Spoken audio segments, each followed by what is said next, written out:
تو ہمیں بھی اپنے دل سے سوال کرنا ہے کہ اے دل، تم اللہ کے پیغام میں غور و فکر کرو، اس کی خیر کو تلاش کرو۔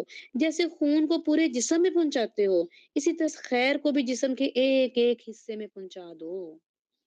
اللہ کے پیغام کو میرے جسم کے ایک ایک قطرے میں پہنچا دو۔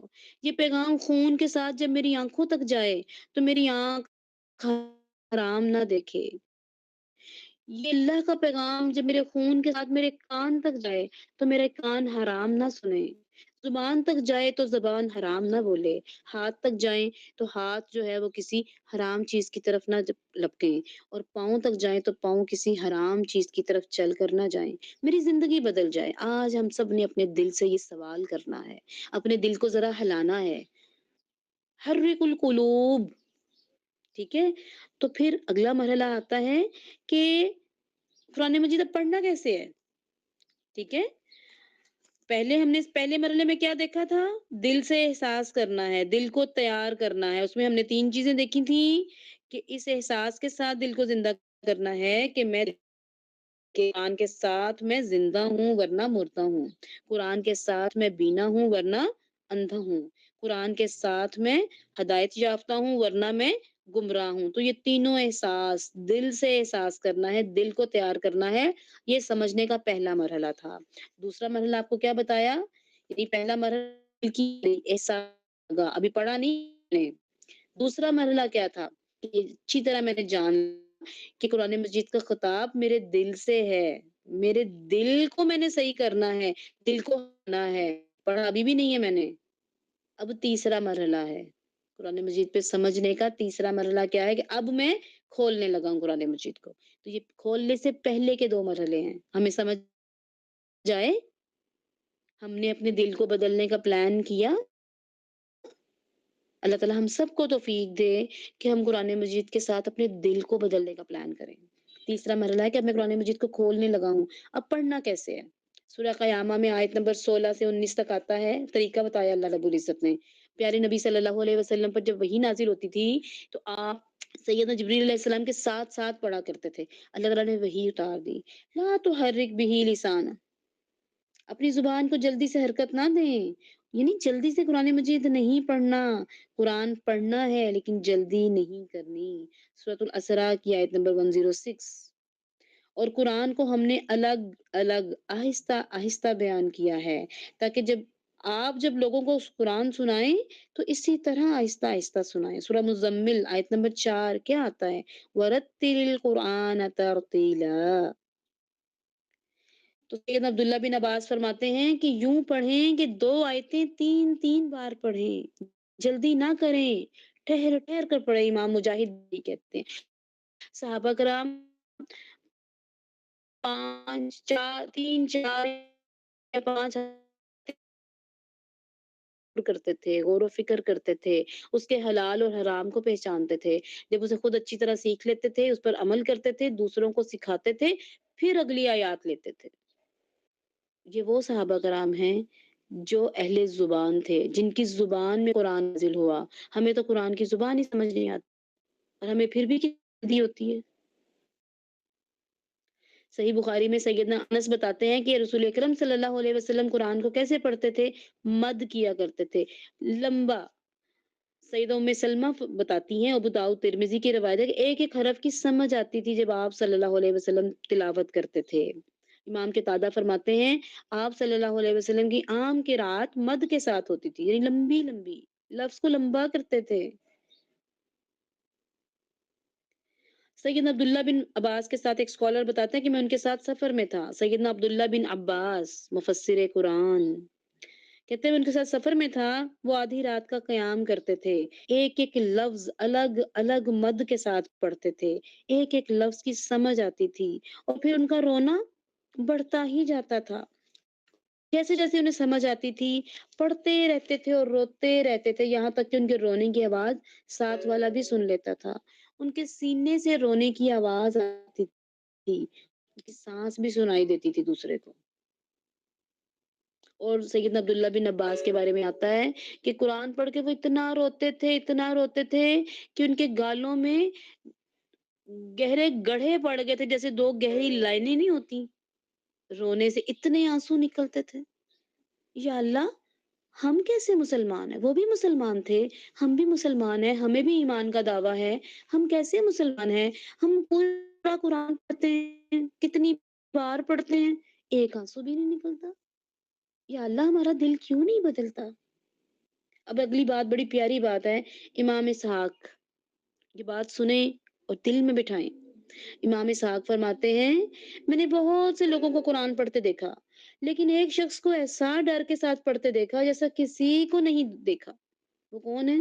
وہ فضیل بن عیاض ہیں۔ فضیل بن عیاض کی قرات کے بارے میں بات کرتے ہیں۔ فضیل بن عیاض یاد آئے؟ کل میں نے کہا تھا ان کو یاد رکھیے گا، ان کے بارے میں بھی آگے بھی بات ہوگی۔ کل میں نے بتایا جی تھا نا جو اپنے وقت کے بہت بڑے امام بن گئے تھے، ایک آیت نے ان کا دل بدل دیا تھا۔ چور تھے، ڈکیت تھے، چوری کرنے ہی آئے تھے، نقب لگانے آئے تھے، ایک آیت سنی، اللہ نے دل بدلا دیا۔ ہم پورا قرآن سنتے ہیں، دل نہیں بدلتا۔ دعا مانگے میرے لیے بھی، اپنے لیے بھی، یا اللہ ہمارا دل بدل دے، اس دل کو قرآن کے ساتھ جوڑ دے۔ اچھا اب وہ کیا کہتے ہیں، امام اسحاق کی بات کر رہی ہوں، وہ بتاتے ہیں کہ سیدنا فضیل بن عیاض کیسے قرات کرتے تھے؟ چار چیزیں یاد رکھیے گا۔ غم کے ساتھ، نمبر 1 غم کے ساتھ، نمبر 2 چاہت کے ساتھ، نمبر 3 آہستگی کے ساتھ، نمبر 4 آہستگی کے ساتھ قرات کرتے جیسے کسی کے ساتھ گفتگو کر رہے ہیں۔ چار چیزیں کیا بتائیں؟ غم، چاہت، آہستگی اور گفتگو کا لہجہ۔ اچھا غم کیوں؟ خوشی کیوں نہیں؟ خوشی سے کیوں نہیں قرآن پڑھتے تھے؟ غم سے کیوں پڑھتے تھے؟ کچھ سمجھ میں آتا ہے؟ غم سے انسان کا دل نرم ہوتا ہے۔ جو مسکینی اور فقیری اور ذلت میں انسان کی حالت ہوتی ہے نا، وہ دل کی نرمی کی حالت ہوتی ہے، اور خوشی میں تو انسان کا دل سخت ہوتا ہے۔ تو وہ غم کی کیفیت کے ساتھ، غم کے ساتھ قرآن پڑھتے تھے، چاہت کے ساتھ پڑھتے تھے۔ کیا چاہت ہوتی تھی؟ یا اللہ ہمارے دلوں میں بھی وہ چاہت جگا دے کہ یہ میرے رب کا کلام ہے، رب کی معرفت تھی، جس نبی نے یہ کلام پہنچایا تھا اس نبی کی معرفت تھی، اور اس کلام کی بھی معرفت تھی کہ یہ کلام کتنی فضیلت والی کلام ہے، یہ کتاب کتنی فضیلت والی کتاب ہے جس کو پڑھنے جا رہا ہوں۔ تو چاہت کے ساتھ پڑھتے تھے، یا اللہ ہمیں بھی پورا سال چاہت کے ساتھ قرآن بنا دے۔ پھر آہستگی کے ساتھ پڑھتے تھے۔ غور و فکر کرنے کے لیے نا خاموشی ضروری ہوتی ہے، دل میں بات اترنے کے لیے خاموشی، آہستہ پن، سکون ضروری ہوتا ہے۔ پھر گفتگو کرتے ہوئے غور و فکر کرتے تھے، اللہ سے باتیں کرتے تھے۔ تو ہمیں بھی چاہیے کہ فضیل بن عیاض کا طریقہ یاد رکھیں، یہ چار باتیں یاد رکھیں، یا اللہ ہمیں بھی ویسا قرآن پڑھنے کی توفیق دے دے۔ اچھا جی، اب دل کا احساس بھی جگا لیا، اچھی طرح سے جان بھی لیا کہ کیسے کیا ہمارے دل سے مخاطب ہے، طریقہ بھی پتہ چل گیا کہ پڑھنا کیسے ہے۔ اب چوتھا مرحلہ ہے، ہم غور و فکر کی بات کر رہے ہیں نا سمجھنے کے لیے، تو یہ چوتھا مرحلہ ہے کہ قرآن مجید پر غور و فکر کرنے کے لیے ہمیں شروع کہاں سے کرنا ہے؟ تو بنیادی طور پر یہ بات یاد رکھیں، قرآن مجید میں 2 قسم کی آیات ہیں، ایک آیات الایمان ہے اور دوسری آیات الاحکام ہے۔ آیات الایمان میں کیا ہوتا ہے؟ ان میں عقیدہ ہے، ایمان ہے، منہج ہے، اور آیات الاحکام میں کیا ہوتا ہے؟ عبادات اور معاملات ہیں سارے۔ تو یہ پوری شریعت ہے، پورا دین ہے ہمارا۔ ہمارے دین کے 3 حصے ہیں نا، آپ سب کو پتہ ہی ہوگا کہ سب سے پہلے عقائد، پھر عبادات اور پھر معاملات۔ دین انہی 3 چیزوں کا مجموعہ ہے۔ سب سے پہلے عقائد کہ دین کا معنی کیا ہے، ارکان اسلام کون سے ہیں، کلمہ توحید کا کیا معنی ہے، اس کے ارکان کیا ہیں، شرائط کیا ہیں، لوازمات کیا ہیں، محمد الرسول اللہ کا حق کیا ہے، کیسے یہ حق دینا ہے، ایمانیات کیا ہیں، اصول ایمان کیا ہیں۔ عبادات، دوسری چیز عبادات، نماز، روزہ، زکوٰۃ، حج اور ان کا طریقہ۔ پھر معاملات، شادی، طلاق، تجارت، وراثت، ان سب کے معاملات، تو یہ ساری پوری شریعت ہے، اور قرآن میں 2 طرح کی آیات ہیں، ٹھیک ہے؟ یہ بات کہاں سے آئی؟ سیدنا حذیفہ رضی اللہ تعالیٰ عنہ بیان کرتے ہیں کہ رسول اکرم صلی اللہ علیہ وسلم نے فرمایا کہ امانت مردوں کے دلوں پر نازل ہوئی، پھر قرآن مجید نازل ہوا، تو قرآن مجید سے اس نے علم سیکھا پھر سنت پر عمل کیا، متفق علیہ حدیث ہے۔ ابن تیمیہ فرماتے ہیں کہ اس حدیث کے متعلق کہ اس میں جو امانت ہے نا وہ ایمان ہے۔ اللہ نے ایمان کو لوگوں کے دلوں میں نازل کیا ہے قرآن مجید کے ساتھ۔ سورہ ہود میں آتا ہے آیت نمبر 17 کہ بینہ اور شاہد کہا گیا۔ تو بینہ سے مطلب ہے ایمان اور شاہد سے مطلب ہے قرآن۔ کھول کے دیکھیے گا یہ آیات۔ پھر قرآن مجید میں آتے ہیں نور علی نور، تو یہ دو نوروں کی بات کی گئی، یہ بھی آیت دیکھیے گا کہ دو نوروں کی بات کی گئی۔ تو اسکالرز کہتے ہیں کہ پہلا نور نور ایمان ہے اور دوسرا نور نور قرآن ہے۔ تو کیا پتہ چلا کہ ایمان ہی اصل مقصد اور منزل ہے جس کے لیے قرآن مجید کو اتارا گیا، اصل بنیاد ہے جس کو زیادہ مضبوط کرنے کے لیے قرآن مجید اتارا گیا۔ امام صدی جو ہے وہ تابعین میں سے ہیں، وہ نور علی نور کے بارے میں یہی فرماتے ہیں کہ نور الایمان اور نور القرآن جب یہ دونوں ملتے ہیں تو فوز العظیم آتا ہے، تو کامیابی ملتی ہے۔ جب یہ دونوں نور جمع ہوتے ہیں تو کامیابی ملتی ہے۔ تو قرآن اور ایمان ایک ہی چیز ہے، الگ الگ چیزیں نہیں ہیں۔ اسی لیے قرآن میں ایمان کی آیات مقدم ہیں، احکام کی آیات بعد میں ہیں۔ پہلے انسان بنیاد کی طرف جاتا ہے اور وہ آیات الایمان ہے۔ تو ایمان اور احکام کے متعلق آپ کو بات صحابہ کرام کے اقوال بھی میں سنا دوں کہ سیدنا جندب رضی اللہ تعالیٰ عنہ فرماتے ہیں کہ جب ہم رسول اکرم صلی اللہ علیہ وسلم کے ساتھ تھے، ہم چھوٹے بچے تھے، ہم نے ایمان پہلے سیکھا، قرآن بعد میں سیکھا، اور پھر جب قرآن سیکھا تو ایمان میں اضافہ اور مضبوطی ہوئی، اور تم لوگ قرآن کی تعلیم تو سیکھتے ہو، ایمان کی تعلیم حاصل نہیں کرتے ہو۔ یہ سیدنا جندب ہیں، کس کو کہہ رہے ہیں؟ اپنے شاگردوں کو۔ شاگرد کون ہوں گے؟ تابعی جو بہترین زمانے میں تھے۔ لہٰذا پہلے ایمانیات کو سیکھنا ہے، پھر احکامات کو سیکھو۔ تم لوگ پہلے فقہی معاملہ سیکھتے ہو اور ایمانیات کو چھوڑ دیتے ہو، تو یہ ترتیب درست نہیں ہے۔ پہلے ایمانیات پھر احکامات۔ آپ دیکھ لیں پریکٹیکلی کیا ہوا، مکے کے 13 سال احکام آئے تھے۔ اللہ تعالیٰ کو پہلے دن جب غار ہرا میں وحی اتری تھی، اللہ رب العزت کو پہلے دن پتا تھا کہ میں نے شراب منع کرنی ہے، زنا منع کرنا ہے، پردے کے احکامات اتارنے ہیں۔ اگر یہ سارے احکامات اسی دن پہلے دن نازل ہو جاتے تو اس معاشرے کے لوگ عمل کرتے۔ کیا خیال ہے آپ کا؟ مکے کے 13 سال کیا ہوا؟ ایمانیات پر بات ہوئی، ایمانیات کی آیات اتری، ایمانیات کو، عقیدے کو مضبوط کیا گیا۔ تو پہلے آیات الایمان، توحید، رسالت، آخرت، جنت، دوزخ، انبیاء، فرشتے، کتابیں، ہر وہ بات جس کا تعلق عقیدے سے ہے۔ تو اب سمجھ میں آ گیا کہ ہم نے شروع کہاں سے کرنا ہے؟ جب تدبر کرنا ہے، غور و فکر کرنا ہے تو قرآن مجید میں ایمانیات سے شروع کرنا ہے۔ اچھا لیکن ایمانیات سے پھر کہاں سے شروع کریں؟ آیات الایمان تو پورے قرآن مجید میں ہیں۔ تو اب 5واں مرحلہ دیکھیں کہ آیات الایمان پر غور و فکر کیسے اور کہاں سے شروع کرنا ہے۔ تو اس کے بھی دو طریقے ہیں، اس کے بھی دو طریقے ہیں۔ قرآن مجید میں آیات الایمان جو ہیں وہ بھی دو طرح سے ہیں، ٹھیک ہے؟ ان کو کہا جاتا ہے آیات مریہ یا آیات کونیہ۔ نمبر 1 آیات مریہ یا آیات کونیہ۔ سورج کو دیکھا تو دل دھڑکا، چاند کو دیکھا تو دل دھڑکا، رات کو دیکھا، صبح کو دیکھا تو دل دھڑکا، ستاروں کو چمکتے دیکھا، زمین کو ہموار دیکھا تو دل دھڑکا، آسمان کی وسعت دیکھی تو دل دھڑکا، سمندر کو دیکھا تو بھی ہمارا دل دھڑکا۔ دیکھیں مومن اور کافر سب دیکھتے ہیں نا ان سب چیزوں کو، یہ آیات کونیہ ہیں، اللہ تعالیٰ کی نشانیاں ہیں۔ آیت کیسے کہتے ہیں؟ نشانی کو۔ تو کافر بھی، مومن بھی دیکھتا ہے لیکن کافر کو کوئی فرق نہیں پڑتا، لیکن جب مومن دیکھتا ہے تو اس کا دل اور طرح سے دھڑکتا ہے کہ اللہ ان سب چیزوں کا بھی رب ہے، اللہ میرا بھی رب ہے، وہ ان چیزوں کو پکڑ سکتا ہے، اتنے بڑے سورج کو گرہن لگا سکتا ہے، تو غلطی کرنے پر میرا کیا حشر کرے گا؟ سوچے ذرا، تصور کریں۔ آیات کونیہ کو دیکھ کر دل دھڑکتا ہے، ڈرتا ہے۔ آیات کونیہ دو قسم کی ہیں۔ نمبر 1 جو پوری مخلوقات میں ہیں، جو انسان کو حیران کر دیتی ہیں، جیسے ابھی میں نے کتنی مثالیں بتائیں، سورج، چاند، صبح، شام، ستارے، زمین، پودوں کا نکلنا، بارش کا ہونا، پھلوں کا نکلنا، پھولوں کا نکلنا، زمین سے سارا کچھ نباتات کا اگنا، یہ سب آیات، یہ پوری مخلوقات کی آیات کونیہ، ٹھیک ہے؟ یہ کائنات کی تخلیق پوری کی پوری، اور دوسری انسانی جسم کے اندر کی نشانیاں، اس کی تخلیق، اس کے اندر کے نظام، ایٹ اے ٹائم کتنے نظام چل رہے ہیں ہمارے اندر، ٹھیک ہے؟ اور اللہ رب العزت نے یہ سارے نظام اپنے ہاتھ میں رکھے ہوئے ہیں.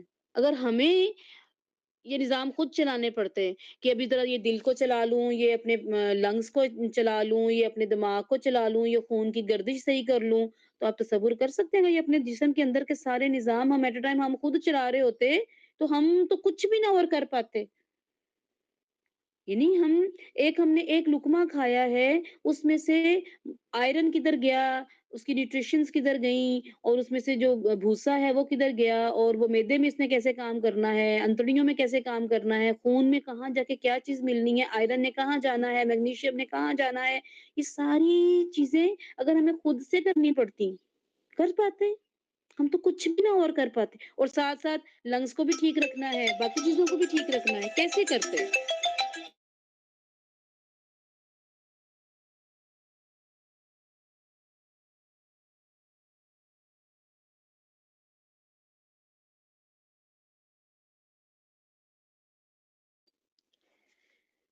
تو یہ کائنات کی تخلیق اور اپنی تخلیق، یہ دو آیات قسم کی آیات کونیہ ہیں، ان پر غور و فکر کرنا ہے. تو یہ ہمارا مقصد ہے کہ آیات ایمان کو پڑھ کر ہم آیات کونیہ میں غور و فکر کر سکیں. کیسے؟ جیسے صحابہ کرام نے کیا. انہوں نے کہاں سے شروع کیا؟ سورہ فاتحہ سے شروع کیا. ان کی زندگیاں بدل گئیں. ہم بھی کوشش کریں گے اور نتیجہ اللہ کے سپرد ہے. ہمیں یہ گمان ضرور ہے کہ جیسے ان کی زندگیاں بدلی، ان کی خیر و برکت والی، عافیت والی زندگی تھی، اللہ تعالیٰ ہمیں بھی ویسی زندگی عطا فرمائے. اللہ رب العزت نے آیات کونیہ اور آیات الایمان کو جوڑ دیا. سب سے پہلی وہی صحیح. ہم نے تو کبھی غور ہی نہیں کیا نا، ہم نے کبھی قرآن مجید پر غور نہیں کیا. لیکن اللہ رب العزت نے ان دونوں چیزوں کو پہلی وہی سے جوڑا ہے. سورہ علق میں آپ ذرا غور کریں، ابھی 1 منٹ میں ذرا غور کریں. اللہ تعالیٰ نے کیا کہا؟ پڑھو. کیسے؟ رب کے نام سے. کون رب؟ جس نے تمہیں خون سے پیدا کیا. خون کون سا؟ اب دیکھو نا، اگر تمہارا خون کا رنگ خون جیسا ہی ہوتا تو کیا ہوتا؟ خلقت میں اگر ایک خلل آ جائے نا تو مذاق ہوتا ہے. کسی کی ایک آنکھ ہو، ایک کان ہو تو فیلنگ بدل جاتی ہے. شرم کی بات ہے، لیکن وہ مذاق بن جاتا ہے. تو اللہ تعالیٰ کہہ رہے ہیں آپ کو شکر کرنا چاہیے. پہلے آیات کونیہ ہیں، رب کریم ہے، پھر رب کو جاننا بھی ضروری ہے. ایمانیات کا پہلا سٹیپ، پہلی وحی میں آغاز میں اللہ تعالیٰ نے بتا دیا رب کی معرفت. ارکان ایمان کا پہلا رکن ہے رب کی معرفت. اور آیات کونیہ میں دیکھو اور اپنے رب کو پہچانو، یہ پہلی وحی کا پیغام ہے. توحید کا پیغام ہے سب سے پہلے کہ توحید کو جانو سب سے پہلے. تو آیات کونیہ جب آئیں تو غور و فکر ضرور کرنا ہے. کہاں؟ اچھا شروع کہاں سے کریں گے؟ ہم تو شروع سے پڑھتے آ رہے ہیں نا قرآن مجید کو، تو ہمیں تو کچھ بھی نہیں بدلتا، ہمارے اندر تو کوئی تبدیلی نہیں آتی. تو اب ذرا سٹائل بدل کے دیکھنا ہے، اب ذرا ترتیب بدل کے دیکھنی ہے. تدبر کے لیے پڑھنا ہے. آیات الایمان سے شروع کریں گے. سورۃ المفصل کہا جاتا ہے. یہ سورہ قاف سے سورہ ناس تک ہوتی ہیں. ان میں زیادہ ذکر ہے سورۃ آیات الایمان کا. سیدہ عائشہ فرماتی ہیں قرآن میں سب سے پہلے سورۃ المفصل نازل ہوئی، جن میں جنت اور دوزخ کا ذکر ہے. جب لوگوں نے ان کو سمجھا پھر حلال و حرام کی آیات نازل ہوئیں. یعنی پہلے ایمانیات پھر حلال و حرام. سیدنا سعید بن جبیر فرماتے ہیں کہ جنہیں تم لوگ مفصل کہتے ہو اصل میں وہ محکم ہیں. اور سیدنا عبداللہ بن عباس فرماتے ہیں، ایک تابعی کی روایت ہے، ایک تابعی کہتے ہیں کہ میں نے عبداللہ بن عباس کہ میں نے، یعنی انہوں نے عبداللہ بن عباس نے کہا کہ میں نے، یعنی عبداللہ بن عباس نے رسول اللہ صلی اللہ علیہ وسلم کی زندگی میں محکم آیات کو جمع کیا. تو سیدنا سعید نے پوچھا کہ قرآن میں سے محکم ہے کیا؟ تو سیدنا عباس نے فرمایا کہ محکم وہ ہے جسے تم مفصل کہتے ہو. اور ہم آیات المفصل کون سی ہیں؟ سورہ قاف سے سورہ ناس تک. تو اب سمجھ آئی آپ کو کہ قرآن مجید کے تدبر کے جو درجات ہیں. ہم نے تیسرے پر آج بات کی غور و فکر کرنے پر، ٹھیک ہے؟ تو پہلا تھا جاننا، پھر ہے سمجھنا، پھر ہے غور و فکر کرنا، پھر ہے دل پر اثر ہونا، اور پھر ہے عمل کرنا. عمل کب کریں گے؟ جب اثر ہوگا، جب دل پر اثر ہوگا. دل پر اثر کب ہوگا؟ جب غور و فکر کریں گے. غور و فکر کب کریں گے؟ جب سمجھیں گے. اور سمجھیں گے کب؟ جب جانیں گے. تو یہ آپس میں یہ 5 کے 5 سٹیپ جو ہیں قرآن مجید پر تدبر کرنے کے، یہ سب جڑے ہوئے ہیں۔ کیوں ضروری ہے یہ ترتیب؟ کیونکہ دیکھیں ایک وقت میں تو ویسے بھی قرآن مجید کو سمجھنا مشکل ہے نا۔ اللہ تعالیٰ نے کہا کہ یہ قولاً ثقیلا ہے، اور ترتیب نزولی سے پڑھنے سے دل میں مضبوطی آتی ہے، ثابت قدمی پیدا ہوتی ہے، اس ترتیب سے دل مطمئن ہوتا ہے۔ حلال و حرام سے پہلے ایمانیات سے مضبوط ہونے سے ہوتا کیا ہے؟ جب ایمان مضبوط ہوتا ہے نا تو پھر حلال اور حرام پر عمل آسان لگتا ہے، ورنہ بوجھ لگتا ہے۔ تو تدریج سے آسانی ہوتی ہے۔ سیدہ عائشہ والی حدیث میں ابھی آپ کو سنا تھا، اس میں آگے یہی ہے کہ اگر سب سے پہلے یہ اسلام کے قریب جو ہے، جب لوگوں نے کہ دل مضبوط ہوئے، ایمان مضبوط ہوا، پھر حلال اور حرام کے احکام نازل ہوئے۔ اگر سب سے پہلے یہ نازل ہوتا کہ شراب نہ پیو، تو لوگ یوں کہتے کہ ہم شراب تو نہیں چھوڑیں گے، اور اگر یہ نازل ہوتا کہ تم زنا نہ کرو، تو لوگ یہ کہتے کہ ہم زنا نہیں چھوڑ سکتے۔ جب یہ صورتیں نازل ہوئیں تو آپ صلی اللہ علیہ وسلم مکہ میں تھے، اور میں چھوٹی بچی تھی، کھلونوں سے کھیلتی تھی، اور جب سورہ بقرہ اور نساء نازل ہوئیں تو میں مدینہ میں تھی اور آپ صلی اللہ علیہ وسلم کی بیوی بن چکی تھی۔ تو سمجھ کے آیا کہ جب ایمان مضبوط ہوتا ہے تب حلال و حرام پر عمل جو ہے وہ آسان ہو جاتا ہے۔ تو اسی ترتیب سے انشاءاللہ ہمارا ایمان بھی صحابہ کرام کی طرح اور سلف الصالحین کی طرح مضبوط ہوگا۔ یہ ترتیب اس لیے ضروری ہے۔ تو صحابہ کرام بھی اپنے بچوں کو بھی سکھانے کے لیے، اپنے شاگردوں کو سکھانے کے لیے اسی ترتیب سے شروع کیا کرتے تھے۔ وہ محکم آیات سے شروع کرتے تھے، ٹھیک ہے۔ ترتیب نزولی کیا تھی؟ سورہ علق، پھر سورۃ المدثر، پھر سورۃ المزمل، پھر سورہ قلم، پھر ضحیٰ، پھر لہب، اس طرح مختلف صورتیں جو ہیں وہ نازل ہوئیں۔ اچھا جی، تو غور و فکر کرنے کا میں نے آپ کو بتایا تھا کہ 6 مرحلے ہیں، یہ ہم نے 5 مرحلوں پر بات کر لی۔ اب چھٹا مرحلہ کیا ہے؟ چھٹا مرحلہ یہ ہے کہ غور و فکر کرنے کا طریقہ کیا ہونا چاہیے، قرآن مجید پر غور و فکر کرنے کا طریقہ کیا ہونا چاہیے۔ تو یہ تقریباً اسکالرز نے 10 طریقے بتائے ہیں۔ پہلا طریقہ یہ ہے کہ سب سے پہلے بنیادی پیغام کو جانیں، ایک ایک سورت سے پیغام لیں۔ ہر سورت میں، ہر آیت میں کوئی نہ کوئی پیغام ضرور ہوتا ہے، اور بعض دفعہ ایک ایک آیت میں 8 10 10 پیغام ہوتے ہیں۔ اگر ہم یہ کہیں کہ پورے قرآن مجید کا بنیادی ایک پیغام بتائیں، آپ میں سے کوئی مجھے بتائے گا؟ ہم میں سے ماشاءاللہ ہم سب مسلمان ہیں، زندگیاں گزر گئی قرآن مجید کو پڑھتے ہوئے، تو ذرا سوچیں قرآن مجید کا بنیادی پیغام، پورے قرآن مجید کا ہے کسی کے ذہن میں؟ ایاک نعبد و ایاک نستعین، توحید عبادت، یہ بنیادی پیغام ہے پورے قرآن مجید کا۔ جس نے اس کو نہیں سمجھا اس نے کچھ نہیں سمجھا۔ اسی پیغام کو سمجھانے کے لیے اللہ رب العزت نے ساری کتابیں نازل کی، اسی پیغام کو سمجھانے کے لیے اللہ رب العزت نے سارے رسول بھیجے، اسی پیغام کو سمجھانے کے لیے اللہ رب العزت نے جنت اور دوزخ کو پیدا کیا، اسی پیغام کو سمجھانے کے لیے اللہ رب العزت نے جہاد کو مشروع کیا، توحید عبادت۔ تو بنیادی پیغام کس طریقے سے بیان ہوا، اسی کو جاننا ہے۔ مختلف طریقے ہیں اس کے لیے۔ تو پہلا تو ہم اسی صورت میں دیکھیں گے کہ اللہ رب العزت نے کون سے الفاظ استعمال کیے ہیں اس بنیادی پیغام کو بتانے کے لیے۔ دوسرا کہ آیات کو جمع کرنے سے، یعنی اسی موضوع سے متعلقہ دوسری آیات دیکھیں گے، اسے کہتے ہیں موضوع کے اعتبار سے غور و فکر کرنا، یعنی آیات کو جمع کرنا۔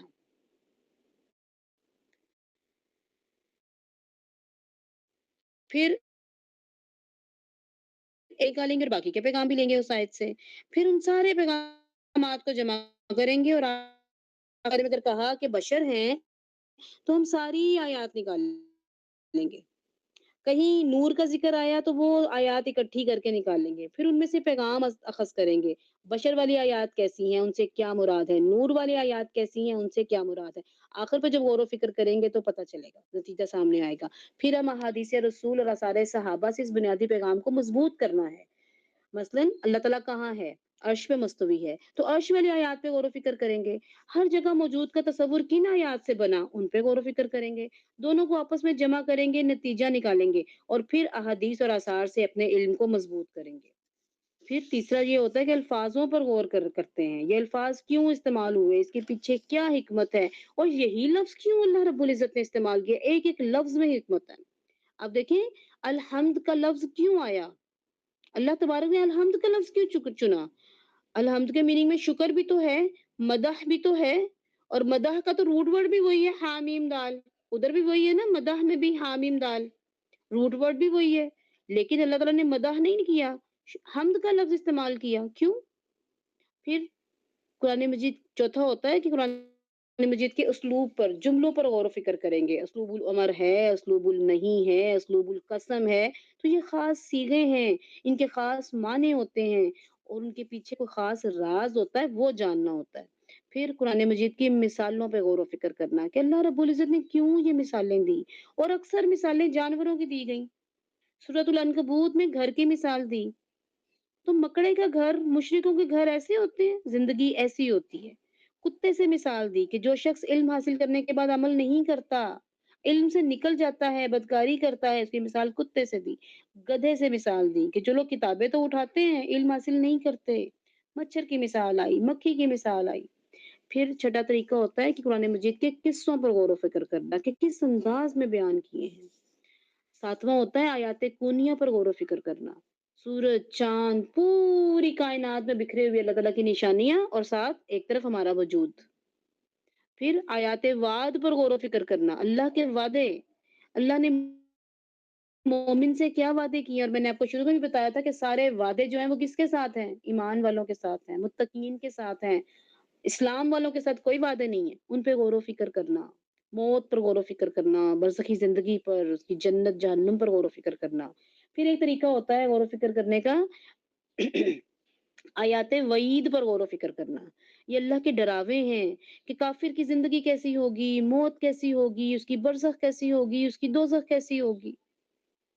10واں طریقہ ہوتا ہے ترتیب قرآن پر غور و فکر کرنا، اور سب سے اہم اور بنیادی مرحلہ، پہلا مرحلہ ہوتا ہے جو میں نے آپ کو بتایا کہ پہلا مرحلہ کیا ہے کہ بنیادی پیغام کو سمجھنا، کہ قرآن ایک پیغام ہے، نبی لے کر آئے وہی سے، تو ہر صورت میں اس کو پیغام، ایک بنیادی پیغام ہوتا ہے، اس کا سیاق و سباق ہوتا ہے جو اسی بنیادی پیغام کے ارد گرد گھوم رہا ہوتا ہے، ایک ایک آیت میں سے الگ الگ پیغام ہوتا ہے۔ تو بنیادی پیغام کو کیسے جانیں گے، یہ بھی ہم مثال سے سمجھیں گے، ٹھیک ہے؟ تو قرآن مجید کو سمجھنے کی یہی ترتیب سب سے بہترین ترتیب ہوتی ہے، جیسے میں نے اب آپ کو بتایا کہ آیات الایمان سے شروع کرنا ہے۔ انشاءاللہ کل ہم سورۃ الفاتحہ سے شروع کریں گے۔ آج ہم اس کے بنیادی پیغام کے حوالے سے بس ایک 2 منٹ کی مثال آپ سمجھ لیں کہ اگر ہم سورۃ فاتحہ اور اس کا بنیادی پیغام کو جاننا چاہیں، یہ میں نے جیسے آپ کو اتنی مثالیں دی کہ ہر صورت کا ایک بنیادی پیغام ہوتا ہے، ایک مثال سے سمجھ لیں، پھر ہم اپنی آج کی بات کو ختم کرتے ہیں اور کل سے انشاءاللہ سورۃ الفاتحہ سے شروع کریں گے اپنی دورہ قرآن۔ اچھا، سورہ فاتحہ کو لیا، اس کا بنیادی پیغام کیا ہے، پوری سورت کس چیز کے ارد گرد گھوم رہی ہے، پڑھ لیں ذرا۔ اعوذ باللہ من الشیطان الرجیم، بسم اللہ الرحمن الرحیم، الحمد للہ رب العالمین، الرحمن الرحیم، مالک یوم الدین، ایاک نعبد و ایاک نستعین، اہدنا الصراط المستقیم، صراط الذین انعمت علیہم غیر المغضوب علیہم ولا الضالین۔ تو ترجمے سے بنیادی پیغام کی طرف جائیں ذرا۔ پہلے کیا ہے، حمد و ثنا سے آغاز ہے، یہ بھی تو پیغام ہے نا، اور اینڈ کیا ہے، دعا پہ اختتام کیا۔ تو صرف پہلی آیت میں نا 10 سے بھی زیادہ پیغام ہے، لیکن بنیادی پیغام وہ ہوتا ہے جو آیت یا سورت کا وہ حصہ ہوتا ہے کہ جس کو نکال دیں تو پوری آیت یا سورت بے معنی ہو جاتی ہے۔ تو آغاز کس پہ کیا، حمد و ثنا سے، اختتام کس میں کیا، دعا پہ، اور درمیان میں کیا ہے، درمیان میں ایک وعدہ ہے، درمیان میں وعدہ ہے۔ حمد و ثنا کس کے لیے ہے، دعا کے آداب میں سے ہے، تو بنیادی پیغام درمیان میں ہے، اور درمیان میں کیا ہے، ایاک نعبد و ایاک نستعین، تو یہ اصل پیغام ہے کہ اللہ صرف تیری ہی عبادت کریں گے، تجھی سے مدد مانگیں گے، یہ ہمارا وعدہ ہے۔ اور حمد و ثنا کیوں کی، اس لیے کہ اس وعدے تک پہنچے. وعدہ کون کرتا ہے؟ کب کرتا ہے؟ کسی کی تعریف کریں گے تو وہ قریب آئے گا نا، اور قریب آئے گا تو وعدہ کریں گے نا ہم. تو پہلے ہم نے اللہ کو قریب کیا وعدہ کرنے کے لیے، پھر جو اپنی طلب ہے وہ بیان کی. تو پہلا پیغام ہے توحید عبادت، دوسرا پیغام ہے دعا، اور درمیان میں کیا ہے؟ ایک وعدہ. سمجھ آئی بات کی؟ تو الحمدللہ ہمارا ٹائم بھی مکمل ہو گیا اور ہماری آج کی بات بھی مکمل ہو گئی ہے. تو یقین ہے کہ اللہ آپ کو قرآن مجید کے ساتھ تعلق بنانے کے لیے یہ باتیں آپ کے دل میں ضرور اتری ہوں گی. نہیں اتری ایک بار پھر سنیے گا اور اللہ رب العزت سے دعا کیجیے گا اپنے لیے بھی اور میرے لیے بھی، تاکہ اللہ تعالیٰ ہمیں اس رمضان قرآن مجید سے جوڑ دے، ہم قرآن مجید کو سمجھنے والے بن جائیں، ہم اپنے دل کو ہلانے والے بن جائیں. قرآن مجید کی آیات کے ساتھ ہمارا دل بھی دھڑکے جیسے صحابہ کرام کا دل دھڑکا کرتا تھا. جی کسی کا کوئی کوشچن تو نہیں ہے؟